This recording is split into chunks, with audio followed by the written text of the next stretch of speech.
पोटगी म्हणून खाण्यासाठी दिलेली मिळकत ही त्या महिलेची स्वतंत्र मिळकत होते का?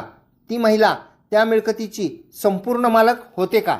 जर पतीपत्नीच्या कौटुंबिक वादामध्ये एखादी मिळकत, त्यामध्ये जागा असो किंवा जमीन असो, जर पतीने पत्नीला पोटगी म्हणून दिलेली असेल तर ती जागा किंवा जमीन याचा वापर उपभोग ती महिला करीत असते, त्यातून उत्पन्न घेत असते.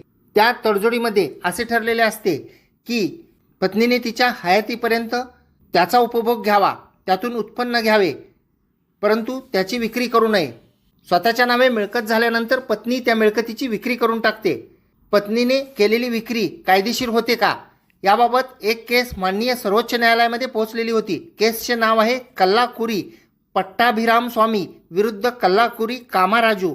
निकालाची तारीख 21 नोव्हेंबर 2024. या केसमध्ये न्यायनिर्णय देत असताना माननीय सर्वोच्च न्यायालयाने असे म्हटलेले आहे की हिंदू वारसा कायदा कलम 14(1) प्रमाणे कोणतीही मिळकत एखाद्या महिलेला कोणत्याही मार्गाने मिळालेली असेल तर ती मिळकत त्या महिलेची संपूर्ण मिळकत होते, म्हणजेच ॲब्सोल्यूट प्रॉपर्टी होते व ती महिला त्या मिळकतीची तिला हवी तशी विल्हेवाट लावू शकते.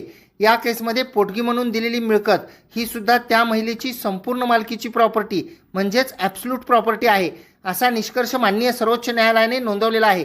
व्हिडिओ आवडल्यास व्हिडिओला शेअर करा. कोर्ट कचेरी या यूट्यूब चॅनलला सबस्क्राईब करा. फेसबुक इंस्टाग्रामवर पाहत असाल तर फॉलो करा.